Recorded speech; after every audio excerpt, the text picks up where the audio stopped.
102,8 Serangga FM, Tegar bener, baik lagi di siaran pagi. Sekarang udah pas banget di jam 9.30.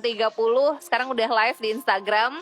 Dan tadi sudah diinfoin kalau live Instagram kita di hari Jumat balik lagi ngobrol hukum. Nah, ini kayaknya udah kangen banget sama Ibu Eli.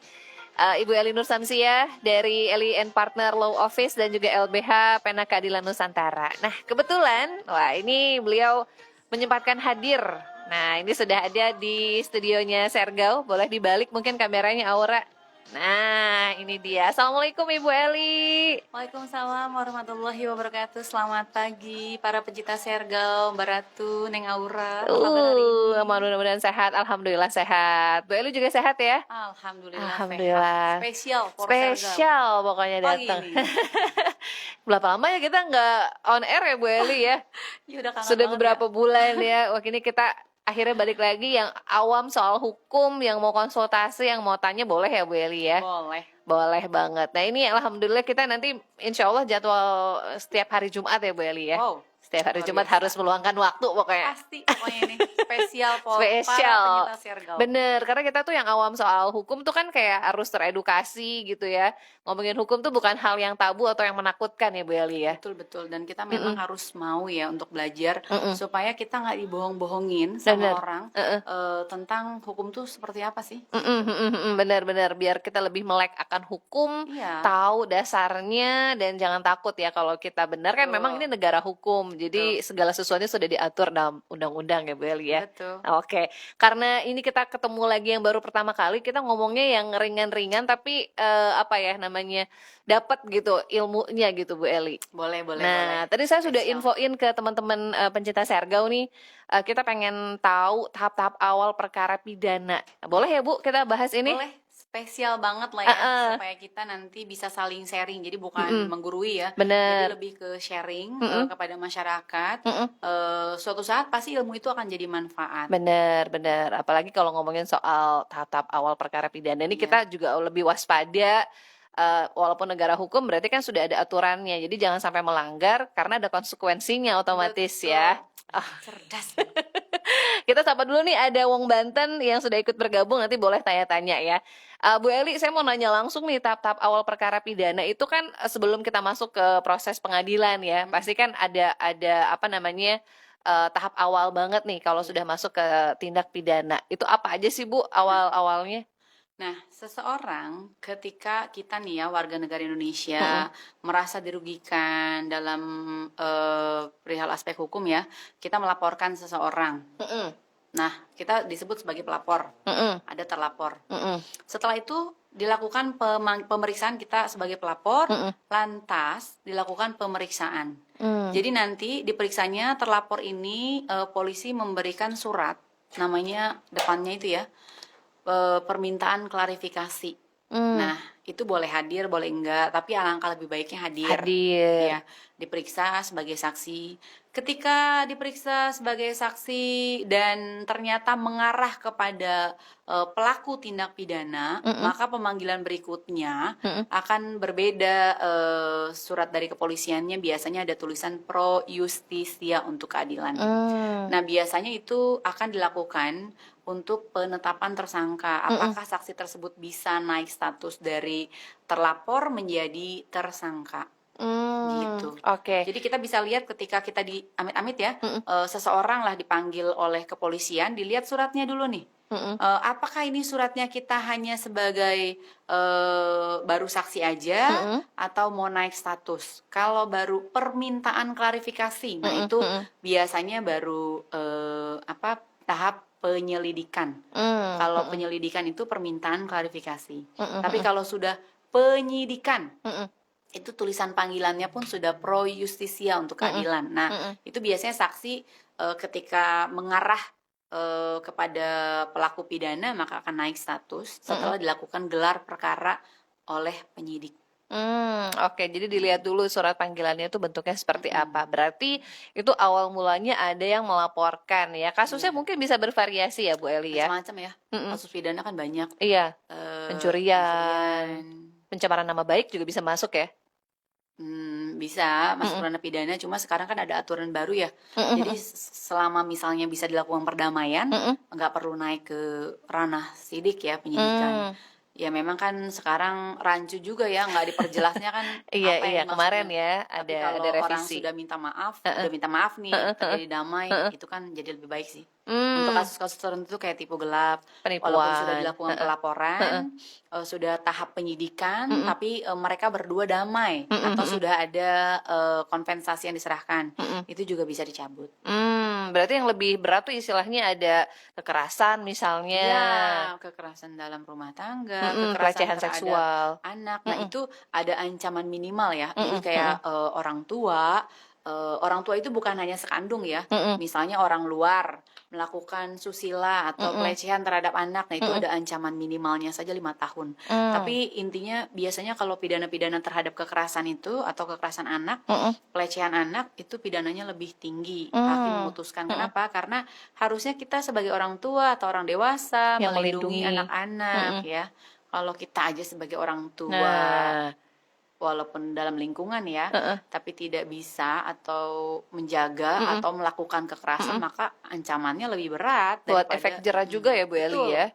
Ah itu ngeri sekali lah. Wah, itu tapi banyak juga terjadi ya, Betul, walaupun betul. hukumannya lumayan tinggi, bukan lumayan, hukumannya juga sudah sangat tegas, sama aja kayak narkoba ya, tetap Ya. aja masih ada yang melakukan pelanggaran hukum. Betul, kalau narkoba itu kan kejahatan lawan negara. Jadi Oh, kejahatan lawan negara heeh, itu ya itu musuh negara dan harus dibasmi dan ancamannya tinggi-tinggi loh. mm-mm. Nggak ada yang ringan-ringan narkoba itu. Benar, benar, Walaupun, Bu, saya kok jualnya itu sabu tuh cuma 0, kok bukan dituntutnya cuma. ya, dituntutnya kok 10 tahun. Nah, saya bilang, sabu yang kamu jual itu akan memberikan efek apa? Efek Mm, sampingnya mm-mm, kepada masyarakat mm-mm, apalagi kamu tidak mempunyai izin, license.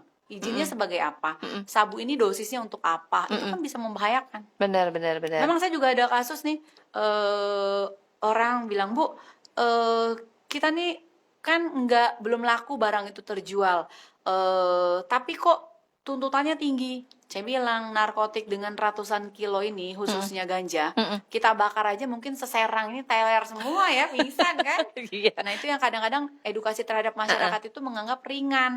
Padahal Ringan efeknya banget. ya. Iya, padahal kan efeknya itu bisa membumi hanguskan Benar. masyarakat loh. Mm-mm, mm-mm, mm-mm. Bikin orang secara pengetahuan atau otaknya agak-agak gimana. Nah, udah nggak ada tawar-tawar ya kalau ngomongin soal narkotika ya. Iya, dan saya setuju banget kalau narkotika itu misalnya orang bandarnya atau apa ketika sudah tertangkap itu diberikan efek jera. Dan efek jera itu harusnya juga berupa apa? Misalnya nggak harus dihukum mati aja, tapi mereka memberikan seluruh hidupnya untuk negara. Contohnya bagaimana caranya diedukasi lagi di rutan-rutan ini untuk bikin kegiatan yang positif. Contohnya apakah bikin ekonomi produktif, diberdayakan lah mereka. Tapi kalau untuk hukuman mati juga saya agak-agak sedikit ini juga ya.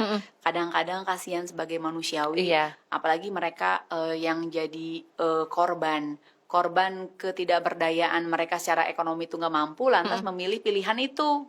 Itu ya, itu kan korban juga ya, Benar-benar ya. korban keadaan. Karena keadaan, karena faktor ekonomi balik lagi ya Bu Eli ya. Tapi memang aturan di kita ada sampai dengan hukuman mati ya Bu Eli ya, Iya, kalau untuk narkotika apalagi sendiri. kalau kena pasalnya 114 ayat 2 ancamannya mati, dan itu ada jenis-jenis, kan narkotika tuh ada jenis ya, Golongan gitu ya. golongannya. Nah itu yang harus dilihat sekali oleh masyarakat. Jadi kalau mau berbuat itu betul-betul dipikirkan, jangan asal untungnya, lumayan nih untungnya Mbak Ratu saya bisa nikah lagi kedua, ketiga, keempat gitu ya kalau untuk para laki-laki, atau untuk perempuan bisa jadi grup hedonis. Tapi ingat, Nah, kalau sudah di penjara itu air mata semua, itu dia penyesalan. penyesalan ya. Jangan lihat untung di awal aja. Betul ya, apapun lah pokoknya. Mau pidana pencurian, pidana-pidana yang ringan, menurut saya nggak ada yang ringan. Kalau sudah ditahan itu orang menyesal semua. Nah. Yang pertama akan kehilangan apa? Nama baik. Nah, itu tadi Oh ya. itu mantan napi, walaupun itu tidak boleh ya. Tapi negara kita ini negara timur yang benar-benar ngelihat Stigma ya. Iya, stigma banget itu. Aduh nggak benar, padahal nggak semuanya. Mantan napi juga ada yang dibekali dan dia mau berubah. Kenapa enggak diberikan kesempatan? Tapi kenyataannya kan kita masyarakat mantan narapidana itu awas hati-hati Awas gitu Padahal ya. kan nggak boleh ya. Tapi itu banyak. Sanksi Masih banyak sosial banget ya. sanksi sosial itu kan lebih berat daripada sanksi penjara. Betul, betul. Itu melekat istilahnya selama seumur hidup. Kalau sudah sanksi sosial di masyarakat tuh stigmanya nggak akan pernah hilang ya. Betul. Wah, itu yang harus dihindari. Jangan sampai deh ya. Jangan sampai Amit-amit berbuat. harus ngetok meja dulu. Ngetok meja. Amit-amit. Oke, Bu Eli balik lagi nih ke tahap-tahap awal tahapan pidana. Tadi kan kalau udah dipanggil istilahnya akan diklarifikasi. Nah, kalau sudah diklarifikasi itu mungkin akan lagi berlanjut ke tahap berikutnya. Tahap penyidikan. Tahap penyidikan. Ini mungkin bentuknya ada dua macam ya. Tadi kan ada yang melaporkan atau bisa saja panggilannya langsung dari polisi gitu ya Bu Eli ya. Iya, jadi kita melaporkan, polisi memberikan surat panggilan, permintaan klarifikasi. Nah, surat itu masih dalam proses penyelidikan. Jadi judul awalnya itu penyelidikan. Nah, diduga dia melakukan tindak pidana apa misalnya. Setelah lanjutan itu berubah panggilannya jadi pro justisia penyidikan. Nah, jadi ketika dilakukan tahap selanjutnya atau dilakukan penahanan, berarti polisi ini sudah menemukan 2 alat bukti yang cukup. Oke, minimal 2 alat bukti ya Betul, untuk menentukan status betul. ya. Alat bukti itu macam-macam, surat, keterangan dari saksi-saksi yang dipanggil ini mengarah kemana nih lingkarannya. Oh, ini benang merahnya ada di sini. Nah, bisa. Tapi pidana-pidana seperti contoh tipu gelap ketika bisa dilakukan penyelesaian di luar, jadi menyelesaikan tuh bukan polisi ya, jadi para pihak nih selesai itu bisa dicabut laporannya. Jadi ada beberapa yang mungkin bisa akan lanjut naik ke tingkat berikutnya, ada juga yang bisa diselesaikan secara musyawarah ya Bu Eli Betul, ya. yang tidak bisa selesaikan secara musyawarah itu adalah salah satunya pidana narkotika. Nggak bisa musyawarah kita ya Nggak terus bisa pulang. ya. Bisa. Kalau pidana tertentu kayak misalnya tipu gelap, mereka damai bisa. Asal itu belum naik ke langkah Ya, berikutnya ya, misalnya asal stepnya. belum Berkas untuk lengkap. sidang ya. Tapi kalau misalnya di polisi sudah naik berkas, naik ke kejaksaan, tapi damai bisa. Oh. Selama belum sidang. Kalau sekarang ya, karena juga ada perja dari Kejagung juga bisa diselesaikan. Tapi tetap para pihaknya memang melakukan komunikasi, dibuatkan akta pandadingnya, damainya.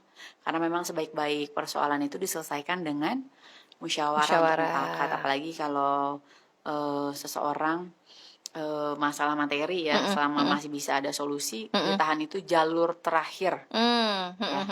Benar-benar. Apalagi kalau sudah sampai ke proses pengadilan itu sudah tidak bisa lagi dengan menggunakan musyawarah ya Bu Eli ya. Itu harus sudah sidang ya. Mm-mm. Proses hukumnya berjalan berarti. Dan kalau ditahan itu berat lah. Nah, itu tadi ya. Bu Eli, ini untuk masyarakat juga mungkin pengen lebih jelas nih kalau sudah ada panggilan begitu ya. Terus gimana nih untuk si terlapor ya istilahnya. Butuh bantuan hukum tuh memang sudah harus disiapkan pada saat di polisi atau gimana? Terus kalau yang tidak sanggup secara finansial gimana sih Bu Eli? Sebenarnya gini, ketika seseorang dipanggil, kan tadi saya bilang ya, apakah ini pemanggilannya berupa klarifikasi. Sebagai warga negara yang baik, ketika seseorang dipanggil, datang aja, jelaskan. Kalau kita nggak salah ya kasih bukti-buktinya, bukan cuma ngomong doang, jadi ada bukti-buktinya apa. Nah, ketika kita sudah tahap selanjutnya, ke penyidikan, terus ditahan. Kalau ancamannya lebih dari 5 tahun, maka negara wajib menyediakan pengacara atau pendamping hukum atau penasihat hukum yang memang punya punya lisensi dia sebagai seorang advokat atau lawyer. Nah, kalau di tahap penyidikan berarti polisi yang menyediakan. Kalau tahap lanjut ke kejaksaan itu disediakan oleh jaksa ketika ancaman hukumannya memang tinggi. Kalau sampai misalnya putus-putus lawyernya beda-beda ya, misalnya penunjukan di polisi siapa, penunjukan di jaksa siapa. Nah, di hakim pun nanti tanya, terdakwa apakah kamu punya penasihat hukum? Ini ancamannya tinggi loh, di atas 5 tahun. Nggak punya yang mulia, ya udah kita sediakan. Pengadilan menunjuk dan itu gratis. Jadi kan seseorang itu kalau di tahap penyidikan statusnya masih tersangka. Kalau sudah ditetapkan ya. Kalau sudah ke pengadilan kan sidang itu udah naik jadi terdakwa. Kalau sudah putus jadi narapidana. Jadi macam-macam namanya. Gitu. Oke, jadi kalau memang itu sudah disediakan dari pemerintah dan gratis. ya. gratis ya. Gratis itu biasanya dari teman-teman LBH, kayak contoh saya punya kantor profesional Iya. namanya LIN Partner. Heeh. Saya bangunlah LWH namanya LBH Hmm. Pena Keadilan. Nah, ini untuk bantu masyarakat yang nggak mampu, berkebutuhan hukum dalam bidang ekonominya tuh maksudnya nggak mampu. Nah, kita bantu dan itu gratis dari tahap kepolisian, tahap 2 di kejaksaan sampai dengan sidang di pengadilan itu gratis. Jadi sudah disediakan. Memang Iya. dilihat dari ancamannya tadi ya Bu Iya, Eli ya. ancamannya tadi kalau ancamannya di bawah 5 tahun itu biasanya negara nggak nyediain. Contoh kayak tipu gelap, kayak perzinahan, ya pidana-pidana yang di bawah 4 tahun, di bawah 5 tahun aja. Tapi kalau di atas 5 tahun ke sana wajib. Kenapa? Karena kan seseorang itu harus betul-betul melihat ya, karena ini kan nggak main-main, ancamannya tinggi, 5 tahun ke atas itu kan berat. Supaya ya seorang pengacara ini bisa melihat dan menjelaskan kepada klien ini ancamannya berapa, terus bagaimana. Artinya bukan membebaskan ya. Jadi kalau seseorang itu memang bersalah, kita tugasnya sebagai lawyer membuat terang suatu perkaranya.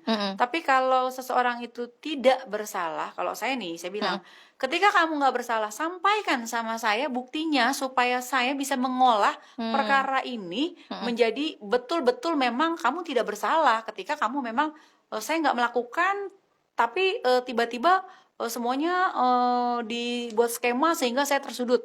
Ya kamu sampaikan buktinya apa. Kebenaran itu pasti akan muncul karena yang tahu dalam pokok perkara itu adalah kamu sebagai tersangka. Nah itu selalu saya tekankan. Tapi kalau kita berbuat, akui aja. Jadi jangan berbelit-belit, oh kita enggak, tapi faktanya ke situ dan semua menjurus saksi ke situ, buktinya ke situ juga. Terus gimana? Itu kan namanya mempersulit dirimu. Jadi biarkan kita pengacara membantu dengan memohonkan keringanan terhadap hukumannya. Oh, itu fungsi dari lawyer ya. Jadi jangan dibalik-balik gini, ada orang bilang, aduh Bu, saya pakai pengacara biar bebas. Jangan. Kalau ada yang bilang gitu, nggak usah cari saya. Karena yang melakukan pidana itu bukan saya. Itu adalah terdakwa. Kenapa kamu melakukan itu? Jadi pengacara tuh fungsinya bukan ngebebasin, mendampingi seseorang menjalani proses hukumnya supaya jelas kamu melakukan apa, kamu berbuat atau tidak. Makanya saya selalu tanya kepada klien itu, kamu berbuat atau tidak? Kalau berbuat, akui. Kalau tidak berbuat, kamu sampaikan bukti-buktinya. Jadi bukan cuma ngomong doang, tapi ada buktinya buktinya. untuk apa? Untuk kan membuat terang suatu perkara ini jelas gitu. Oke, itu ya fungsinya. Jadi ya mungkin yang pastinya ini juga kan bingung gitu kan, awam soal hukum. Nah, dengan adanya pendampingan terkait dengan apa namanya kasusnya ini mungkin bisa masuk di situ. Oke. Sekarang untuk yang tadi tahapan pemanggilan nih Bu Eli, kalau kita nggak hadir itu harusnya masuk ya, datang ya Bu Eli ya? Kalau untuk permintaan klarifikasi itu kalau tidak hadir pun nggak apa-apa. Tapi kalau sudah tahap penyidikan harusnya hadir. Tapi saran saya lebih baik hadir. Kenapa? Karena kan kita dimintain klarifikasi sebenarnya kita melakukan atau enggak, atau ini tahu nggak informasi tentang dugaan tindak pidana ini, membuat terang tadi. Yang pertama kan untuk kebaikan kita juga. Oke. Gitu. Biar lebih jelas ya. Jadi lebih cepat juga proses hukumnya supaya ini arahnya kemana. Kalau memang tidak ada pidana ya cepat-cepat di SP3. Selesai juga, kita nggak warawiri dipanggil, kita juga selesai. Jangan menunda-nunda sesuatu yang memang harusnya selesai dengan baik dan cepat. Oke, kalau sudah bentuk klarifikasi kemudian masuk ke tahap berikutnya, apakah setiap orang yang diduga terlapor itu apakah akan ditahan atau bisa pulang Enggak. gitu? Kalau dia masih tahap penyelidikan, permintaan klarifikasi, habis diminta klarifikasi boleh pulang. Tapi kalau sudah tahap penyidikan, ditetapkan tersangka, nah itu kewenangan penyidik. Apakah ditahan atau tidak? Kenapa? Biasanya penyidik itu menggunakan pemikiran dan rumus-rumusnya juga. Apakah seseorang ini akan menghilangkan barang bukti, akan kabur, akan apa? Nah, kewenangannya di tangan penyidik untuk melakukan penahanan supaya lebih mudah melakukan penyidikan tadi. Kapanpun, jam berapapun penyidik bisa meminta keterangan, langsung bisa dilakukan bond tahanan tuh dikeluarin terus diperiksa di ruang penyidik. Itu biasanya ketika seseorang dipanggil susah, ya kan? Nggak kooperatif, akhirnya surat panggilan pertama, kedua, ketiga ya biasanya diangkut, ditahan. Biasanya berapa lama sih kalau sudah di proses penyidikan tuh misalnya harus sampai ditahan? Itu kan ada masa waktunya gitu ya? Biasanya sih ada, kalau di tahap penyidikan ada 20 hari tambah 20 hari perpanjangan. Oh, Kalau misalnya selesai di 20 hari itu langsung sidik terus langsung selesai, bisa langsung ke apakah ini sudah tidak ada petunjuk jaksa P19-nya, apa bisa langsung P21. Nah, itu biasanya ada tahapan-tahapannya. Tapi ada batas waktunya sih di kepolisian. 20 hari, perpanjangan lagi 20 hari. Dan harus sudah cepat-cepat, kalau sudah dimulainya penyidikan harus cepat-cepat penyidik ini mengumpulkan. bukti dan lain sebagainya ya. Oke.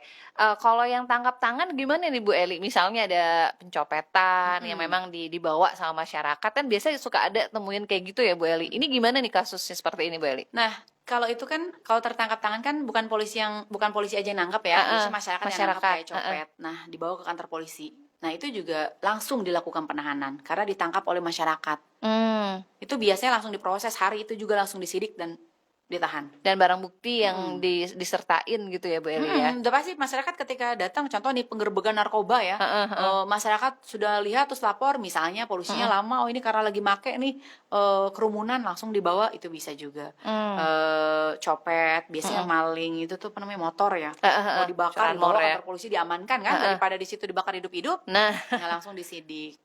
Oke. Dan langsung ditahan. Kenapa? Untuk menjaga keamanan jiwanya juga. Kan namanya masa kan kalau panas ya, atau dilempar bensin, dibakar, udah deh. gitu kan. Tapi menarik juga tuh Bu, kalau untuk masyarakat yang melakukan tindakan anarkis begitu ya, main hakim sendiri tuh ada hukumannya juga nggak sih Bu Eli? Ada hukumannya. Jadi orang tapi kalau rame-rame gimana? Sendiri. Cuma kadang-kadang kan gini ya, kita juga jadi polemik juga ya di masyarakat. Kita ngelihat nih kan gemes ya, contoh nih, aduh motor saya hilang. Pas kalinya ada maling motor, kita kan langsung naluri ini ya, kesel gitu ya, kesel itu bawa-bawa segala macam. Sebetulnya nggak boleh kalau itu, apalagi itu kan sampai judulnya ngebunuh ya orang. Dan kita nih kan asas praduga tak bersalah, belum tentu itu adalah pencurinya, tapi ya karena banyak orang kan, kita juga siapa pelakunya agak-agak siapa menduga-duga kan. Biasanya itu bisa dilakukan proses penyidikan. Kalau di penyidikan itu dia langsung terbukti bahwa dia adalah pelakunya, tahan. Kalau ternyata itu salah aja, ternyata saya diteriakin copet padahal saya nggak ngapa-ngapain, pulang. Masyarakatnya diperiksa yang tadi sebagai saksi, ini mengarah kemana nih, mengarah ke tersangka, kayak kemarin yang di Ciceri ini, bawa apa itu namanya, parang, kan ditahan. Padahal dia cuma bawa doang, korbannya belum ada. Yang di Ciceri malam-malam itu kan viral ya, bawa sajam itu, yang kayak body atau yang kayak apa, yang garpu-garpu itu besar. Korbannya belum ada pun ketika membuat ancaman kerusuhan, meresahkan warga, bisa ditahan. Penjara. Ada yang dua itu adalah pelaku anak. Pelaku anak ini kebetulan saya lawyernya. Itu dituntut oleh jaksa penuntut umum setahun. Putus 7 bulan, artinya ada tahanannya. Jadi kita juga harus hati-hati juga, masyarakat nggak langsung main anarkis aja. Ya kalau bisa, kalau tertangkap tangan baik-baik aja, ditangkap, diserahin ke kantor polisi. Pak polisi, ini tolong dilakukan pemeriksaan. Ini tadi mau maling, tapi kalau udah dibakar kan kita jadinya, aduh gimana, baunya setengah mati kan. Harus tahan emosi ya, langsung diserahkan aja ke pihak berwajib itu untuk bisa diproses. Jadi kita juga jadi pelaku tindak pidana kejahatan yang tadinya kita mau ngamanin doang, jadi kita pelaku loh. Nah, bisa jadi pelaku juga dan disidik juga ya, karena menghilangkan nyawa ya.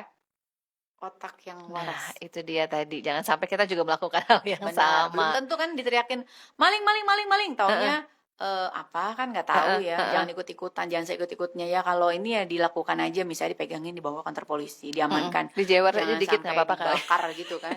Karena belum tentu juga ketika teriakan masa ini kan maling-maling, tau-tau bukan maling. Orang keburu marah, digebungin, dibakar, bensin, taunya bukan pelaku. Kayak kasusnya dulu di mana itu, Bekasi, orang servis doang, maling-maling, taunya malingnya bukan dia. Nah itu dia, itu malah salah orang ya. Betul. Salah sasaran istilahnya. Oke, Bu Eli, berarti mana nih? Oh, bagus nih katanya, mampir dong di podcast Rumah Inspiratif katanya. Boleh. Diundang nih Bu Eli. Bagus nih narsumnya katanya, jadi kita paham nih.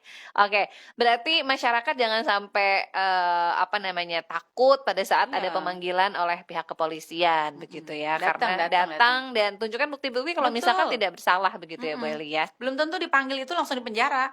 Ini kan stigma di masyarakat. Aduh, gue dipanggil nih dipanggil sama polisi, bentar lagi gue ditahan. Padahal kita ngapain? mungkin kan baru dilakukan permintaan klarifikasi. Datang aja, bawa buktinya kalau kita nggak salah gitu. Atau apa tuh namanya kalau disatuin sama dua orang, dikonvertir begitu ya. Nanti begitu, biasanya kan dilakukan pemeriksaan pelapor dan terlapor bawa saksi, bawa buktinya, nanti diakurin atau bahasa kitanya konfrontir. Oke. Antara pelapor dengan terlapor, saksi Sama nggak nih gitu ya? Nanti biasanya benang merahnya ketemu ketika dikonfrontir, taunya ternyata yang bohong nih terlapor. Ternyata yang bohong nih pelapor. Nanti sampaikan memberikan kesaksian palsu. Nah, itu adalah sama aja pidana. pidana. Oke. Itu kalau sidang selalu saya tekankan kepada saksi, saya peringatkan ya, di sini adalah sidang dan terbuka untuk umum. Jadi sampaikan yang benar adalah benar karena ini disumpah. Jadi kalau misalnya saudara saksi itu bohong, itu bisa dilakukan proses lebih lanjut. Kita laporkan ke polisi. Kesaksian palsu ya, karena itu masuk ada juga pidananya. ranah pidana juga. Walaupun judulnya, Bu, saya nggak ngerti waktu itu, tapi tetap ngerti nggak ngerti ketika undang-undang itu sudah disahkan, artinya warga itu dianggap sudah mengerti. Apalagi kan Nggak di tuh bawah mengerti sumpah lagi. ya Betul. harusnya. Oke, Bu Eli ini nggak terasa nih, ternyata udah Iya. hampir jam 10. Coba kita sapa dulu, ada beberapa yang ikut gabung. Ada tadi ada Teguh Ma'ruf, ada Farijal, ada Raihan, ada Yudi, ada Cherry. Penyiar Selamat kita pagi juga. semuanya. Ada Rizka, ada Egi, dan Orlanda. Terakhir nih Bu Eli, mungkin pesan buat kita semua nih terkait dengan tema ya tadi, awal-awal tindak pidana begitu, tahap-tahapan awal. Boleh disampaikan Bu closing statement-nya? Oke, jadi kalau kita dipanggil dalam ranah kepolisian, tetap harus berusaha untuk datang ya. Karena datang ini walaupun hanya dimintai klarifikasi agar lebih cepat kemana terangnya suatu perkara ini selesai. Kalau tidak terbukti ya nggak usah takut, tetap semangat dan selalu dalam berbuat itu atau bertindak itu berpikir terlebih dahulu apakah ini akan ada efek selanjutnya. Jadi lakukan tetap yang baik-baik saja ya, yang nggak Betul. baik itu kalau diajakin Tinggalin. orang nggak usah, tinggalin aja. Penyesalan tuh selalu di akhir ya. Betul, kalau di depan Pendaftaran. ya. Benar-benar, pokoknya segala sesuatu itu diatur dalam hukum. Kita Betul. negara hukum, jadi nggak bisa ditawar-tawar istilahnya kalau Iya. sudah melanggar hukum di Indonesia. Betul. Terakhirnya Bu Eli, mungkin ada beberapa yang butuh bantuan hukum, mau ngobrol-ngobrol sama Bu Eli soal hukum, bisa kemana Boleh. sih? Boleh teman-teman para pecinta Sergau yang membutuhkan bantuan hukum, konsultasi atau apapun lah, boleh datang ke kantor LIN Partner di Ruko Banjarsari Permai, Blok A2 nomor 6 Banjarsari Cipocok. Nah, bisa datang dan free konsultasi untuk Free para konsultasi. pecinta Sergau. Dan kalau ada untuk permasalahan pidana, ditahan boleh. Insya Allah kita akan bantu, kami akan bantu dari LBH Pena Keadilan Nusantara, itu gratis. Wah, ada LBH-nya juga dan juga ada Betul. Ibu LIN Partners. Kasusnya macam-macam ya Bu Eli ya? Macam-macam ya, tapi yang banyak itu kasus tuh narkotika lah, Narkotika. itu kejahatan yang terbanyak. Dan saya juga kadang-kadang kok nggak kapok-kapok. Nah, itu PR untuk masyarakat ya, Iya. bukan untuk para penyidik aja, jadi Tapi untuk masyarakat, bahwa juga. itu kejahatan melawan negara. Ingat ya, ancamannya bisa sampai dengan mati. Nah, Kalau udah dituntut mati kan lemes ya. Nah, itu Jadi jangan dia. sia-siakan hidupmu. Apalagi masih Buatlah muda. hal-hal yang bermanfaat. Ya Betul. kan? Bukan lagi. Makasih banyak Bu Eli sudah Oke. mampir ke Radio Saranggawe. Mudah-mudahan insya Allah minggu depan kita ketemu lagi Bu Eli ya. Kalau bisa sih datang, kayaknya lebih Siap. afdol gitu kalau ngobrol langsung. Kita masih ngobrolin soal hukum minggu depan. Oke. Tema yang berbeda ya Bu Eli ya. Oke. Ini masih tahap-tahap awal. Bisa berlanjut nanti minggu depan. Iya, jadi biar ya. seru ya kita ngobrolnya duo wanita yang keren-keren kan. Duo Jadi wanita. masyarakat itu biar jadi fresh juga, kita Bener. emak-emak aja Emak-emak. bisa. Betul. Dan harus mau belajar. Apalagi edukasi. soal hukum ya, Soal biar kita hukum. melek soal hukum, biar Sebenarnya, nggak jadi pelanggar hukum gitu ya Bu Benar. Eli ya. Oke. Oke, makasih banyak Bu Eli. Sekalian juga kita pamit dari siaran pagi. Terima kasih yang sudah dengerin siaran pagi. Ketemu lagi di siaran pagi hari Senin ya. Sabtu Minggu kita libur. Saya Fitri Ratu, Aura pamit, Ibu Eli pamit. Wassalamualaikum warahmatullahi wabarakatuh.